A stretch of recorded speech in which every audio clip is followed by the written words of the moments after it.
ભારતીયોએ લગભગ 250 વર્ષોથી અંગ્રેજોના અમાનવીય અત્યાચારોને સહ્યા છે અને અંગ્રેજોના અત્યાચારની સામે લડતા લડતા કેટલાય ક્રાંતિકારીઓ, મહિલાઓ, વૃદ્ધોએ પોતાના જાનની કુરબાની આપી. ત્યારે આપણે આ આઝાદ દેશમાં શ્વાસ લઈ રહ્યા છીએ. પણ અંગ્રેજો હંમેશાથી ભારતમાં ન હતા. પણ જ્યારે એ હજારો કિલોમીટરનું અંતર કાપીને ભારત આવ્યા હતા ત્યારે આપણા દેશમાં મુગલોનું રાજ હતું. જો મુગલોએ ધાર્યું હોત તો અંગ્રેજોને ભારતમાં પ્રવેશ ન કરવા દેત, કારણ કે ભારતમાં એક બાજુ મુગલોનું સામ્રાજ્ય હતું તો એક બાજુ માતૃભૂમિ માટે પોતાના જીવની પણ પરવા ન કરવાવાળા મરાઠાઓનું શક્તિશાળી સામ્રાજ્ય હતું. અને આ જ કારણે અંગ્રેજોને ભારતમાં રાજ કરવા માટે એડી ચોટીનું જોર લગાવવું પડે તેમ હતું. પણ ધીમે ધીમે અંગ્રેજોએ તેમનું આધિપત્ય દેશ ઉપર એવું જમાવ્યું કે ધીમે ધીમે તેમને મુગલ સામ્રાજ્યને નષ્ટ કરી દીધું. મુગલોના આ સામ્રાજ્યને અંગ્રેજોએ કેવી રીતે નષ્ટ કર્યું અને કેવી રીતે ગુલામ બન્યું આપણું ભારત, આજના આ વિડીયોમાં આપણે ચર્ચા કરીશું.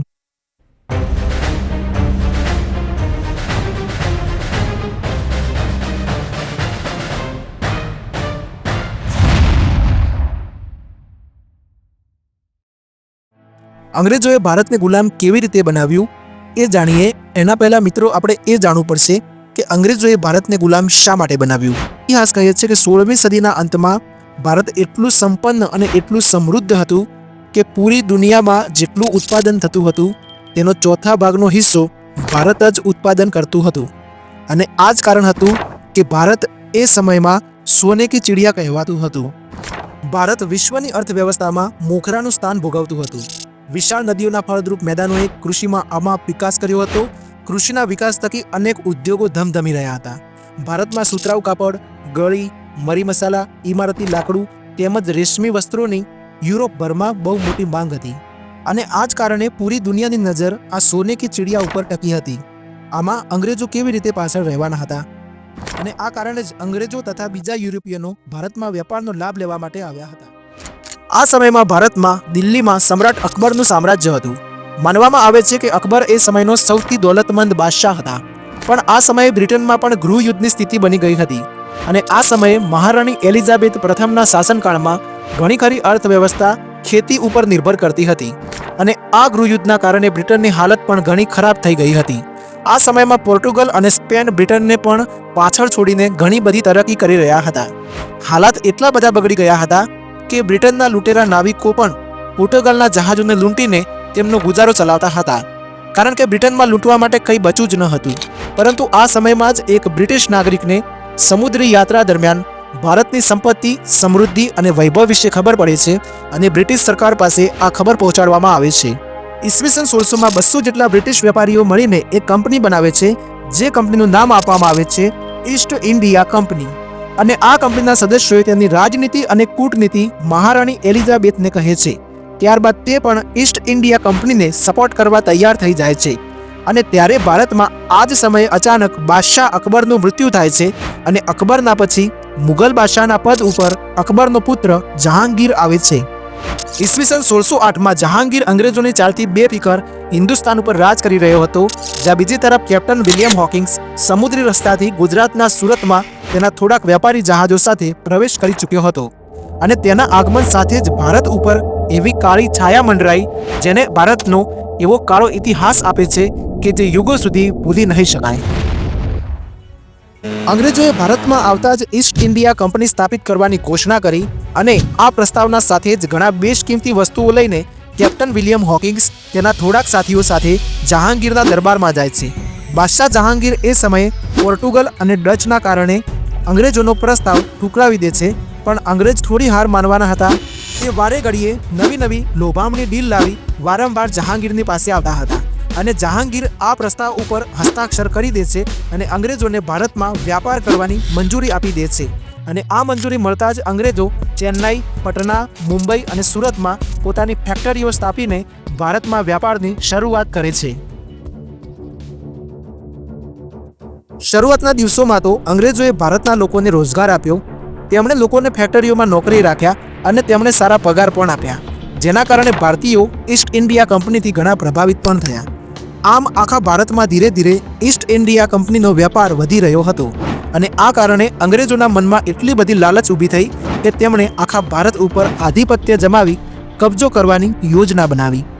અને ત્યારબાદ 1656માં બ્રિટિશરોએ મુગલોના સામે પહેલું યુદ્ધ કર્યું. ઔરંગઝેબ સામે થયેલી આ જંગમાં મુગલોએ બ્રિટિશરોને ધૂળ ચાટતા કરી દીધા હતા. અને પછી અંગ્રેજોની કારમી હારના કારણે તેમને એક વાત તો સમજણમાં આવી ગઈ હતી કે આપણે મુગલોને જંગ લડીને હરાવી શકવાના નથી, પણ તેમને ભારત ઉપર કબજો કરવાનો જ હેતુ હતો. તેથી તેમણે કૂટનીતિ અપનાવી અને અંગ્રેજોની આ કૂટનીતિનું નામ હતું ભાગલા પાડો અને રાજ કરો નીતિ, એટલે કે ડિવાઇડ એન્ડ રૂલ પોલિસી.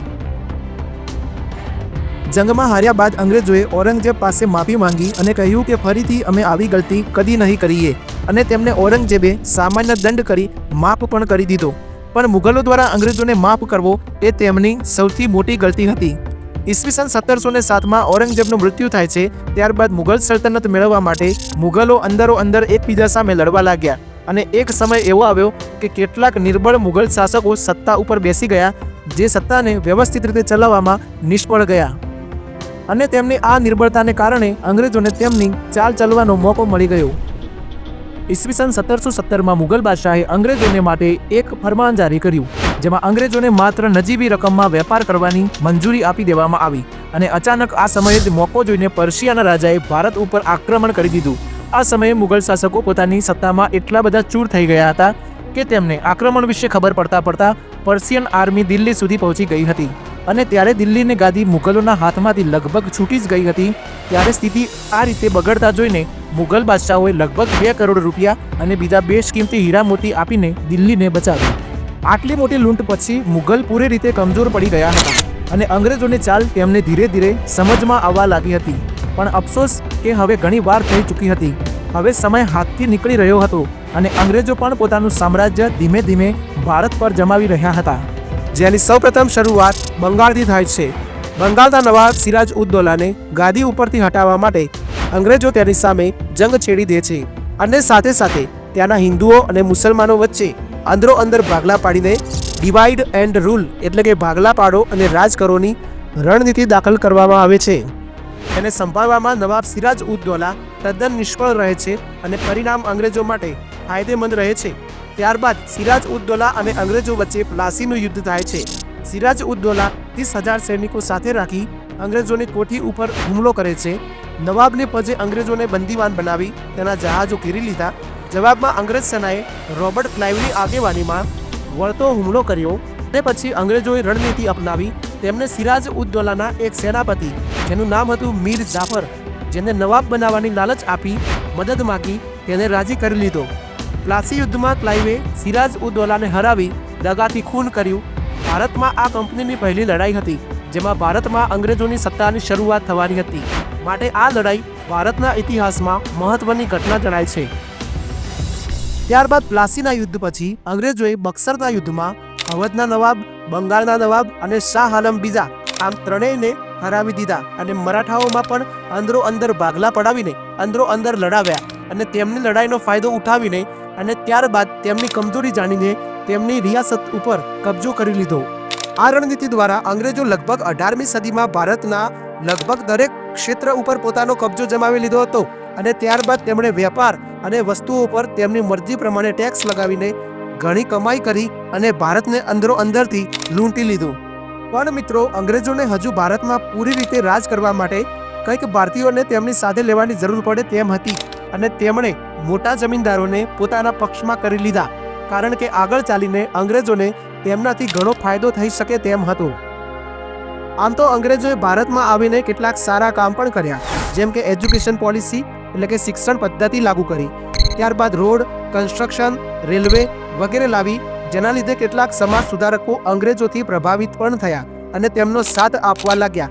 અને આ જ કારણ વિશ્વાસઘાતનું પણ બન્યું, કારણ કે 1857માં સ્વાતંત્ર્ય સંગ્રામ દરમિયાન મોટા જમીનદારો અને સમાજ સુધારકો અંગ્રેજોની સાથે હોવાના કારણે આપણને 1857ના સ્વાતંત્ર્ય સંગ્રામમાં હારનો સામનો કરવો પડ્યો.